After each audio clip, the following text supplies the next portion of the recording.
Mes amis, shalom.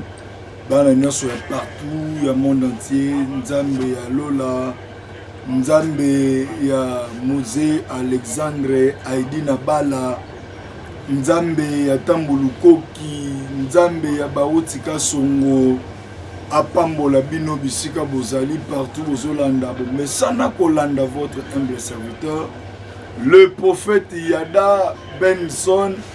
Bakisa lisusu esprit ngunza. Pourquoi tolobaka esprit ngunza?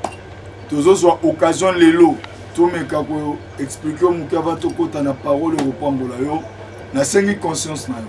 Nalobaka esprit ngunza pourquoi? Parce que lelo tokomi komona mutu nyonso to akomi prophète. Alali ne alamuki akomi prophète. Asali étude moko théologique akomi prophète. Tokoma ko différencier. Tant on a zolo ba esprit ngunza bangunziste bozo comprendre.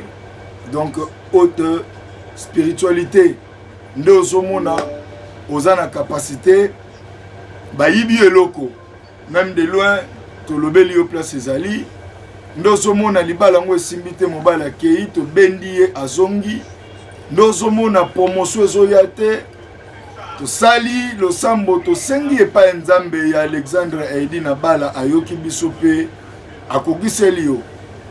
Merci beaucoup. Fongola Bible na yo. Mais là on a lingina fongola na yo avant to banda. La foi c'est la clé.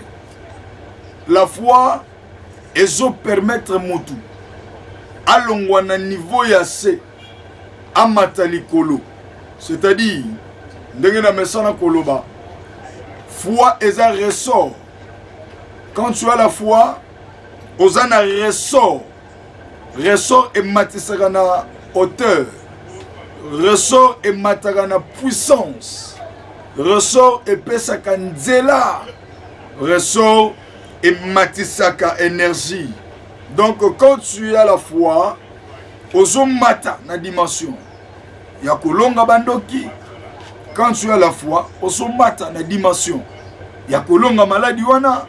Quand tu as la foi, ozomata na dimension ya kolonga bitumba nyoso etelemelio. Nango na symbole lobo na ngai. Na sambeli pona yo. Kondima na yo ememela yo na 2023 oyo makambu oyo nano famino emonate. Lelo tozo partager un grand sujet. Na ozala un peu enseigner pour yo comprendre tango kobenga likambu na yo wana. Ezo pe solution.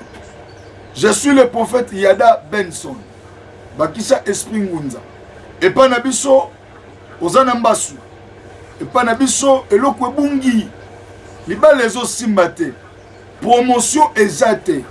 Ezali kambuto sola note to négocier te.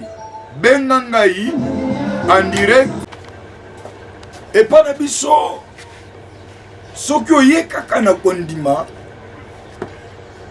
Les Camerounais au tambola. Visa. Les balles côté va trouble. Mon bal yoko soute. Ce sont des esprits. Bien aimé, écoutez. Nabande koloba. L'introduction nana. La foi est un ressort. Moutousoka niati ressort. Ils ont une hauteur. Ils ont avec puissance. Quand tu vas m'appeler. Tango ko yako luka nzambe na biso zana kondima likambono eko zo solution benga biso komela biso nzamba kosalo bikamwa na mona te ekipa Yesu Yeshua tozo partager un sujet bato comment komi tuna lelo y a-t-il vraiment la puissance de Dieu à l'église? Est-ce qu'il y a des hommes de Dieu puissants? Oui, je vais répondre au travers de cette émission qu'il y a la puissance de Dieu. Si j'ai toujours parlé, la puissance est l'impact de la spiritualité. La puissance est l'impact de la spiritualité. Maman, papa, yaya, yokangai. La spiritualité a des chambres. La spiritualité est vaste. La spiritualité est une source, un fondement. Le monde a été créé premièrement spirituellement. Maman, la puissance et l'impact de la spiritualité ne différencia kabiso entre le vrai et le faux. Mamozo sambelat. Mais comment les sorciers bazo simba libumuna yo ozo botata yaya. Yaya aussi six classes. Yaya combien de fois ba lié mbongo pona ba faire. Les choses ne marchent pas parce qu'il y a une puissance des ténèbres. Oh, ayez quoi influencer puissance na impact ya spiritualité à bonzambe na sambe lipona yo. Puissance nyon surtout. Oh, ayez quoi aveugler puissance peut impact ya spiritualité na vie na yo et quoi ya au nom de Jésus. Na lobi et quoi ya au nom de Jésus. Mutu akoluka yo na sambe nzambe alliance nzamba tambulukoki. Nzamba idina bala. Na sambe nzamba barutika songo. Na sambe nzambe ya Bible. Mutu akoluka yo akouya au nom de Jésus. La spiritualité et la puissance de la spiritualité et son impact. Je vais premièrement expliquer. Le monde a été créé premièrement spirituellement. Nous sommes dans le livre de Genèse. La Bible dit au commencement. Le frère Moïse dit, la terre était informe et vide. Vrai ou faux que la terre était informe? Oui, la terre était informe. Maman, écoutez, un homme de l'esprit a tenu compte il y a deux binaïtés. Mais un homme de l'esprit doit tenir compte il y a fin naïe. Parce que la spiritualité est un jototé. La spiritualité est un vesteté. La spiritualité est un bonzambe na entiérité nango. La divinité. Bonzambe na entiérité nango.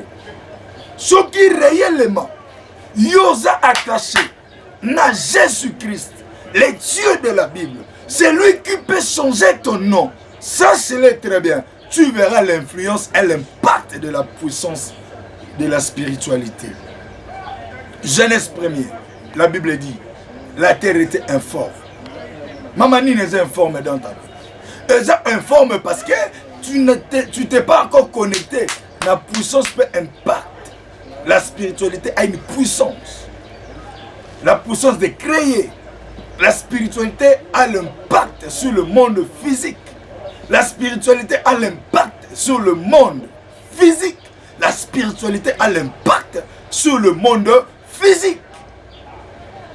La terre était informe. Mais la Bible dit, lorsque l'esprit de l'Éternel est bandit comme mauvais, l'icolo yamai, c'est alors que toutes choses est suivies. Oko contredire na, oko loba que Bible nanga lobi, Dieu a dit que la lumière soit. Oui, je n'ai pas changé l'écriture, mais je t'ai fait voir d'abord avant que la parole sorte pour que c'était salama. Il a fallu que l'esprit, yaka totalisa, Lukanan esprit, esprit dans la puissance à créer.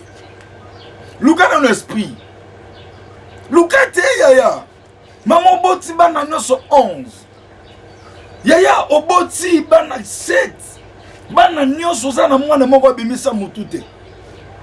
Parce que besoin de négliger puissance peut impacter ta spiritualité. Besoin de négliger un mot, frère. Aux jeunes, tu me regardes.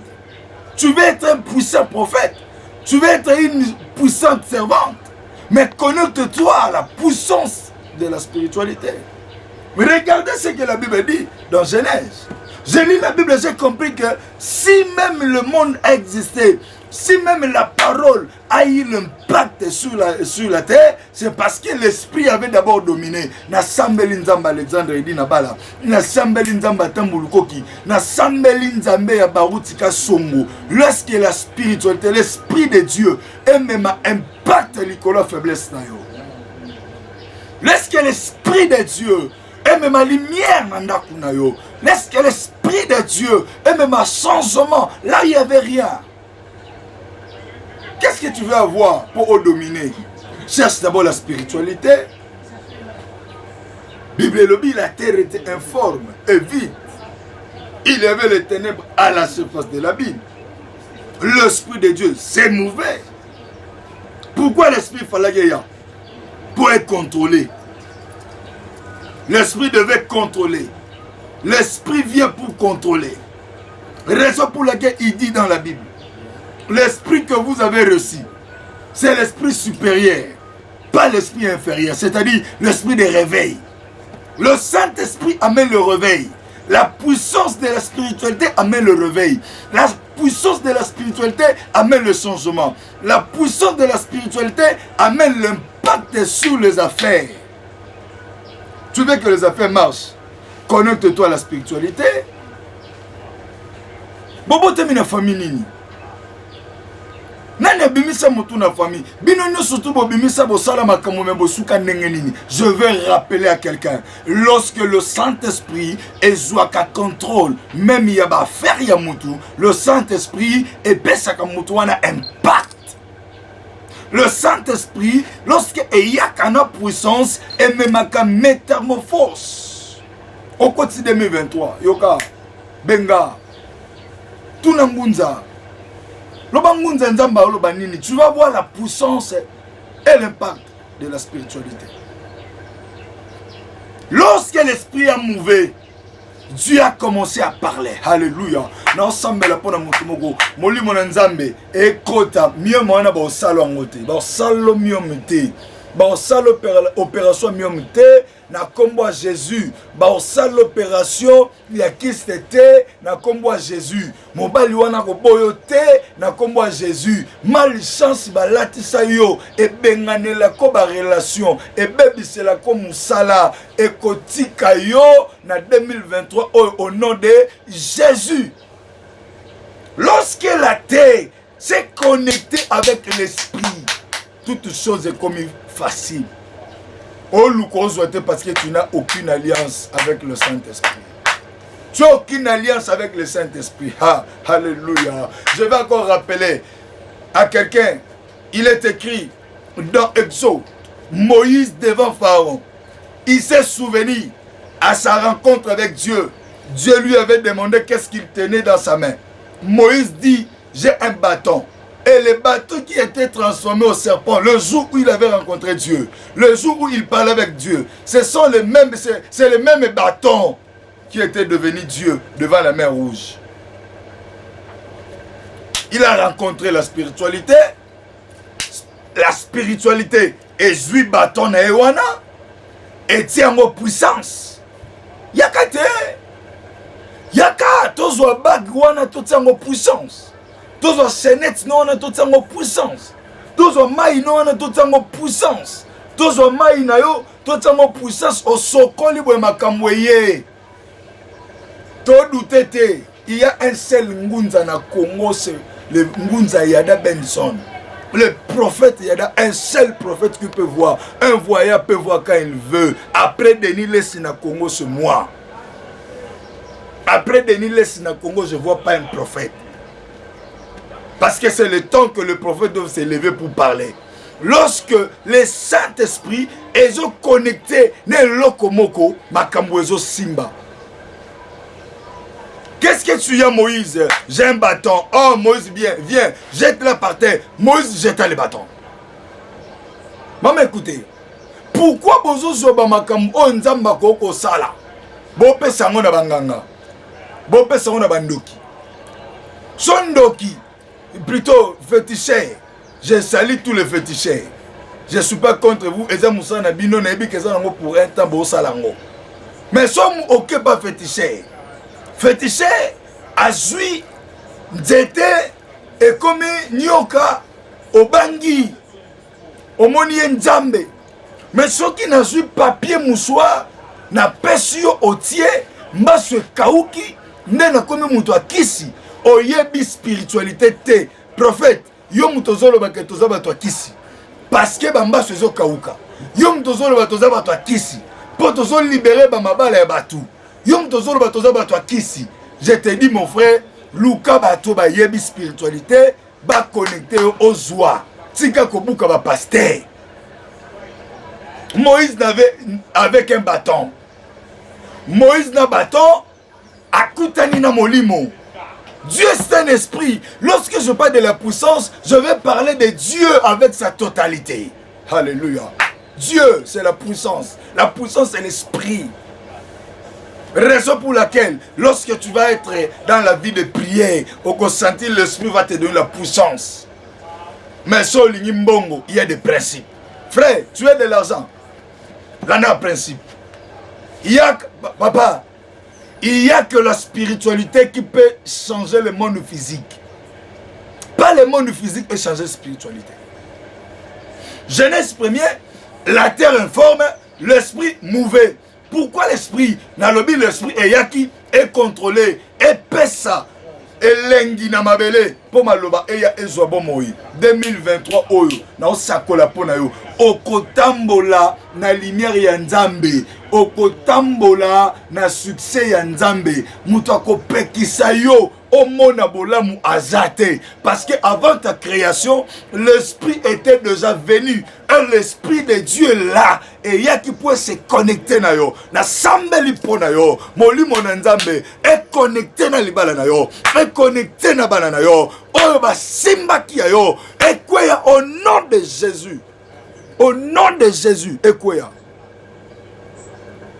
Nalobi Moïse, c'est quand le peuple avait un problème. C'est alors que Dieu est allé parler avec Moïse. C'était quand le peuple souffrait. C'est alors que Dieu cherchait quelqu'un. Papa Yoka, comment ils ont souffert pour il n'y a pas des hommes de Dieu. Comment ils ont souffert parce qu'il n'y a pas les hommes de Dieu qui gardent la spiritualité. Chef de l'État. Son Excellence, Jean-Tini Ngobila. Son Excellence, Jekoko Moulumba. Son Excellence, Papa Mbosso. Son Excellence, Jean-Tini Ngobila. Papa Yoka. Au moni bateau, ba simbi spiritualité. Ne baza cause ya destruction ya misa na bino.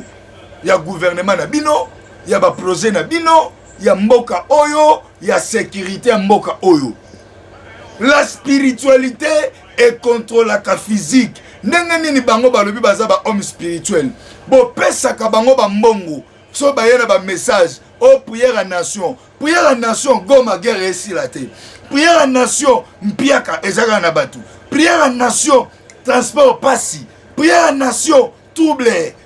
Combien de prières à nation basala? Parce que bazu force spiritualité.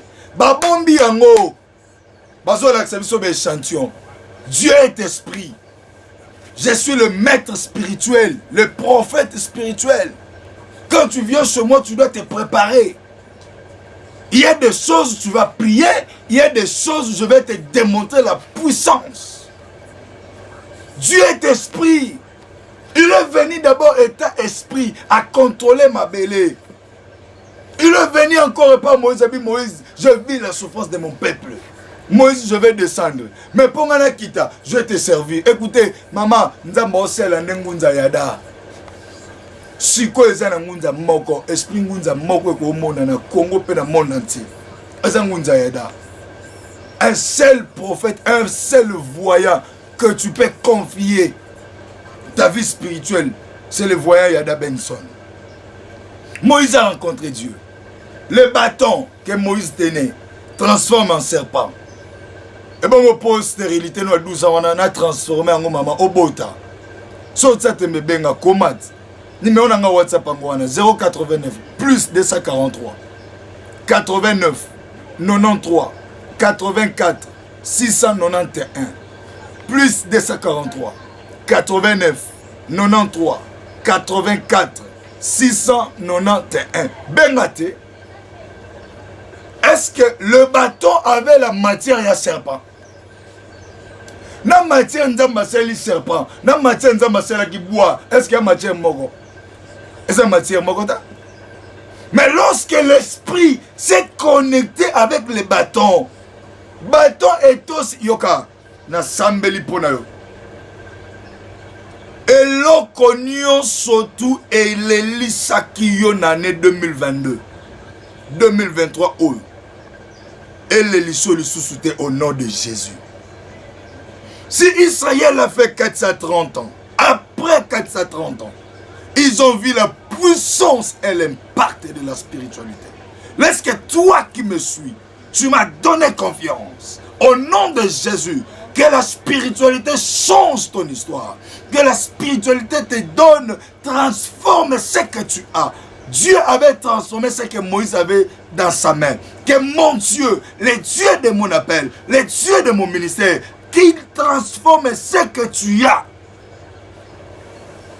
Que Dieu transforme ce que tu as au nom de Jésus. Qui va te dire que ta vie va se limiter là? Moïse, qu'est-ce que tu as le bâton? Bâton, Moïse, c'est pas un bâton, c'est un serpent. Jette là. Pas, il jeta. Nalingo conférence en 2023 où? Bâton est en faiblesse. Bâton est en faiblesse. Bâton ba seko. Bâton ba cholo. Benga biso. Tika la biso sujet na yo. Pesa biso confiance. Tu vas voir la spiritualité. Tu vas voir l'onction. Tu vas voir la puissance. Écoutez encore ce que la Bible dit. Dans Nombre 17, 8, 9. Ba verge ya bato nyonso ezalaki na salle d'attente, salle d'assignation. Mais comment lorsque Moïse est venu et kokuta nzete bâton lisusu kaya Josué ndezo bota fololo. La spiritualité mama yoka. La spiritualité ekoki kondimisa bato yo sans que yo forcer bato bandima yo. Voyage wana orata wana. La spiritualité eko peso yango avant que yo luka yango. Benga prophète yada. Prophète yada zo salisa. Maboma. Ni boma ngo eza ondenge nini. Maso ngo evimbi ondenge nini. Prostate ngo evimbi ondenge nini. AVC ngo evimbi ondenge nini. Esali ondenge. Combien des années si papa bino venu na kiti ko zapete. C'est Dieu qui a voulu que tu sois son serviteur. Muta simbi papa ngam tu na simbi guérison na. Nzamba kiti si molimo ne pa nanga so pienga confiance. Au mona que to umela to tambola. Il y a un seul prophète à ce temps, un seul voyant que Dieu a établi. C'est le prophète Yada Benson. Comment même na Facebook? Balongolinga musala. Musala bebinga, musala bebi yo. Ke molimo te? Molimo. Oza faible na molimo. Maman ba sakano poza faible na molimo. Ya ovanda na ya omona te. Un voyant peut voir quand il veut. Je peux voir quand je veux. Je peux voir quand je veux. Je peux faire quand je veux. L'impact, la puissance et l'impact de la spiritualité. Les lobamba bote ezobika, ezobeba pardon. Ezamaka moli mote. Je connais une famille. Baboti bango 14. Mais baza 8 babela maboma. 8. Je connais un monsieur. Atangi tinero. Mais moussalate. Ba diplôme etikale la osenga na chef de l'état ba lukanga. Ba pese place na misé. Alors ça va toi diplôme il y a France, il y a what frère. Eza France indete muteki misio ba démon. Otenga jana zawa nazawa deza makamzabe yo kanisi pondoki alia yo au bang Europe. Yo kanisi po basalo likambo ba obanga ki général na yo ba obanga ki colonel. Papa, la spiritualité existe. Et il y a les gens qui connaissent la spiritualité. Il y a les gens qui vivent dans la spiritualité. Moi, je vis dans la spiritualité. Je suis le maître de l'esprit. Olingo zwanini. Kokenete ba sokola. Yaka mayo zo lave. Soko sokola o sokola. Soko mela o mela. Soko pakola pe o pakola. Tambusa caméra tournant. Tambusa caméra tournant. La puissance et l'impact de la spiritualité. Mabele ozoniata. Avant et comme à Mabele, il y avait un esprit qui avait possédé ça. Bien aimé, par la foi, tu peux dominer un esprit. Par la foi, tu peux avoir tout ce que... Tu vois, papa, au moins, bateau, n'y a surtout, bazo, zozo, bamisu, bayebi, bisika, bazo, là. Mais bon, bazo, zozo, penza, le coup, là-bas, nanzambe, tout na bango, ils te diront, basa, tassa, na esprit. Attache-toi à l'esprit.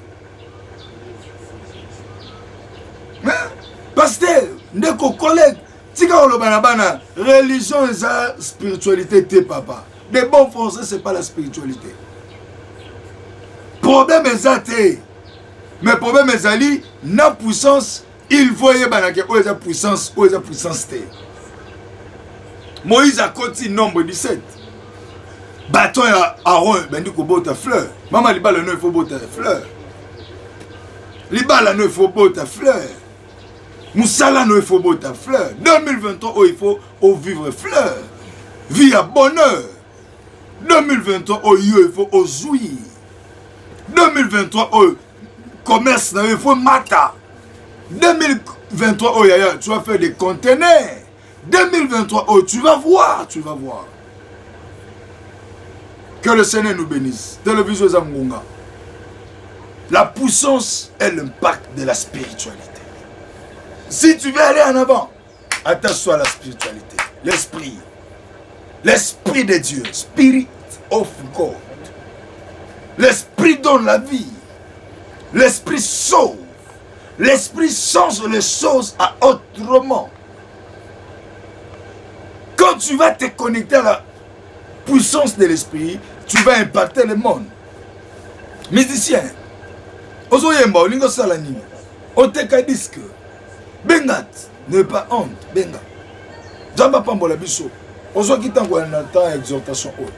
Ezaki pona biso que 2023 o, nzambe nanga lobi yo makamne ko simba. Na sambeli polo pe na sakoli mutakolia yo azate. Mutabebe saki témoignage na yo, nzambe nanga abongisi yango. Na combo na Jésus.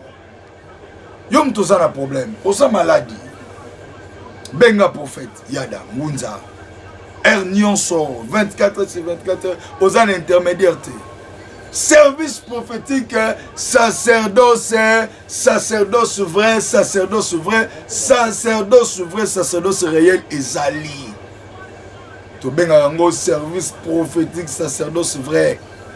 Punande okomona olongwe na nzoto oké en esprit o contrôler monde yango esprit o dominer yango posséder yango après ça awa odendi odondwi sacerdoce vrai ezali benga biso merci na bande ko nyonso bolingaka prophète Yada ba pe bozo sa ba remarque ba pe balobi que était prophète dimnité na dimnité retraite toute ba prière makasi ngunza te Ngunza, tout ça va prier, tout ça va cérémonie, donc mboka makile zotanga. Donc il faut ba sakoli ba telema. Vraiment avec tout le respect, nazo ça l'appel. J'ai trois choses. Parmi des choses, nous avons des orphelins.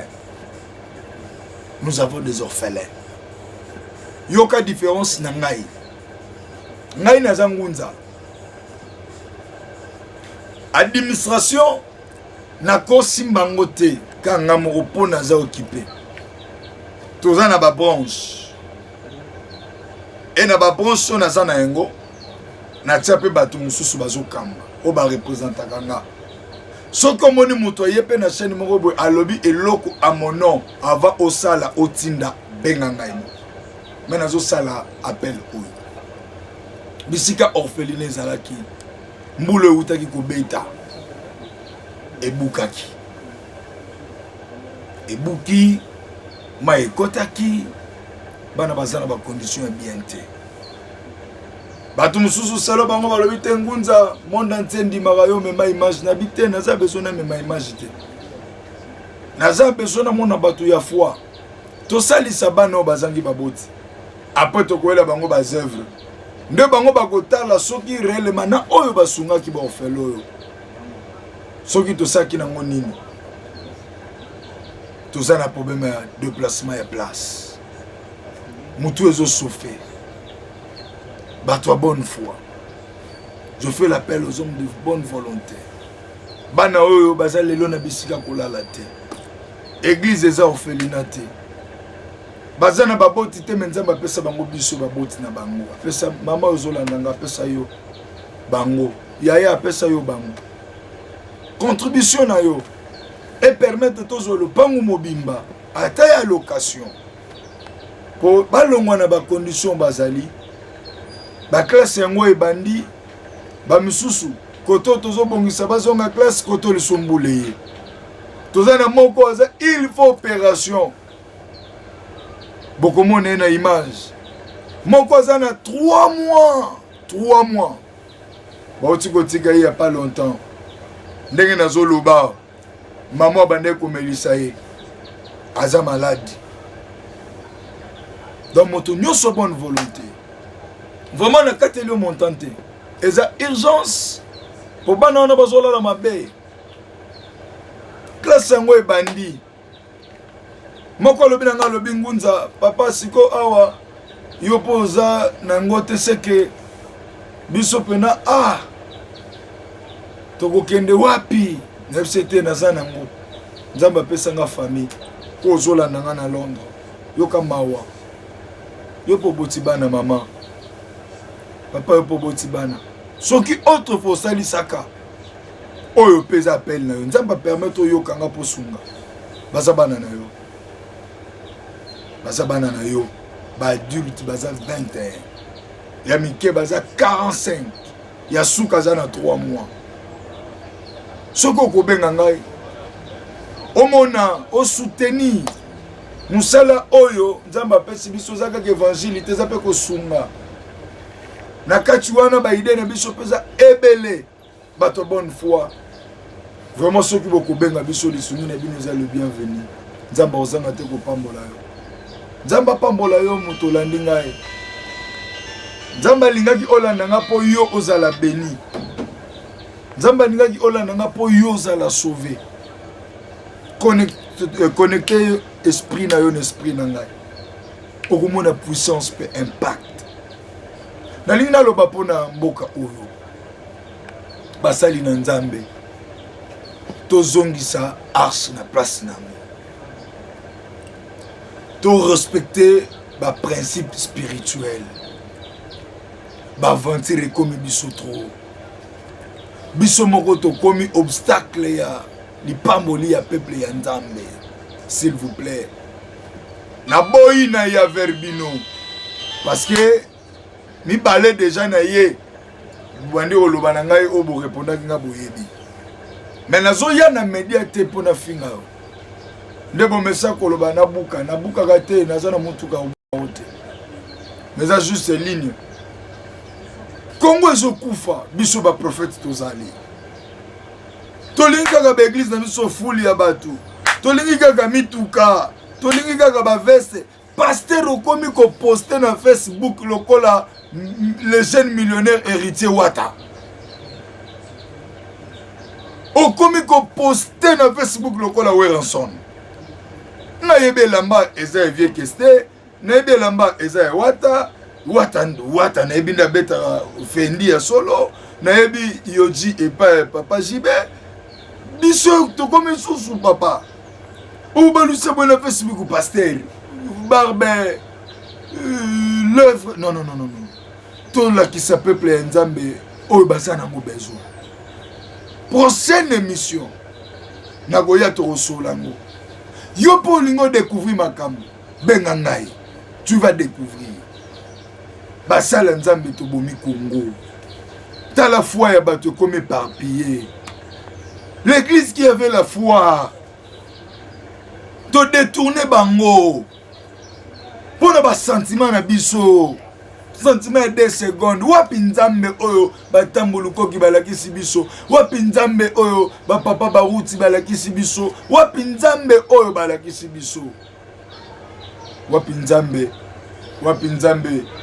nzambe tozongela nzambe papa tozongela nzambe nzambe aza bien deuxième chef de l'État, son excellence, je reviens encore une fois avec tout le respect que je vous dois.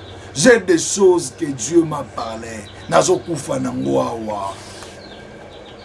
Naza na mutute akomema ngai na ya na komana nous kutu présidence té na komana nous présidence té.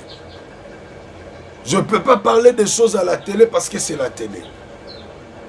Vraiment le chef de l'État et tous les cabinets chefs de l'État n'ont besoin na loba pour le chef de l'État, pour na mboka na biso, pour na élection na complet oyo basali ya nzambe bateki mboka.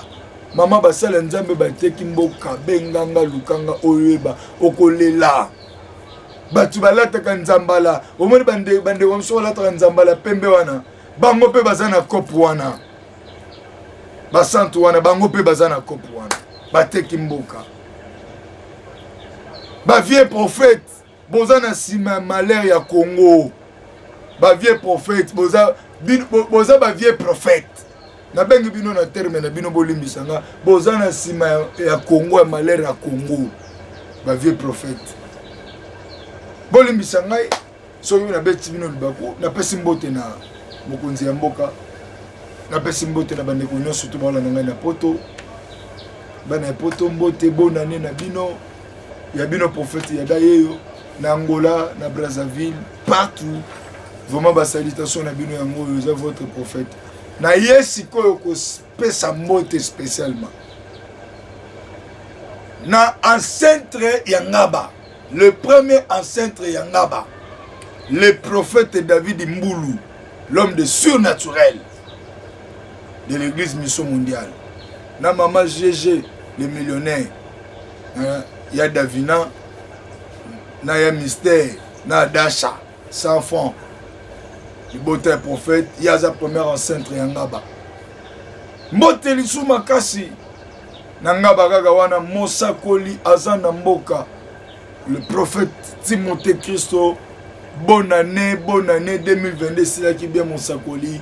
Nga moko témoin de mon anniversaire, il y a 14e anniversaire de l'église d'Angezalaki. Mbote li susu. Nanga bakaka epa ya ba vieux, wana ba papa Moïse Zoudidi. Mbote li susu, na bandeko nyon surtout.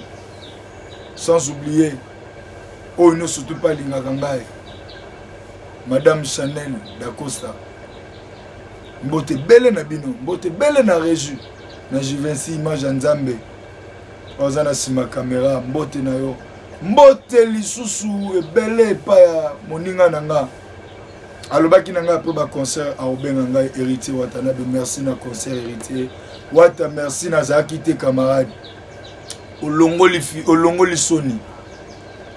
Merci vraiment Wata, merci. À peine ça qui ngunza bien. Et là qui s'est nga pena kete na zakaya yo po zakaya nga bakanisa ki stade aussi mbate batala. Depuis au bandaki date ya le 25 wana tu aussi ici. Atana basala nzame musu ba komo lobana ba mabe contre yo. Bon comprendre mutu les opinions mutu na mutu au sali concert a bien. Merci beaucoup Wata, oza moninga na ngame. Kokisaka rappel na yo. Na ozonga pe na TV na olakisa bango lo kongo lobaki na otambola nango. Merci beaucoup na batu nyonso to basungaka prophète Yada. Merci beaucoup ngunza yeyo. Benga soki likambo zali nyonso 24 heures. Merci mbote na mama na ngai Nzuzi Ade. Mbote na ya bibi, mbote na madame Chanel d'Acosta, PDG agence Talent Chanel. Mbote na premier ancêtre ya Ngaba le prophète David Mboulou.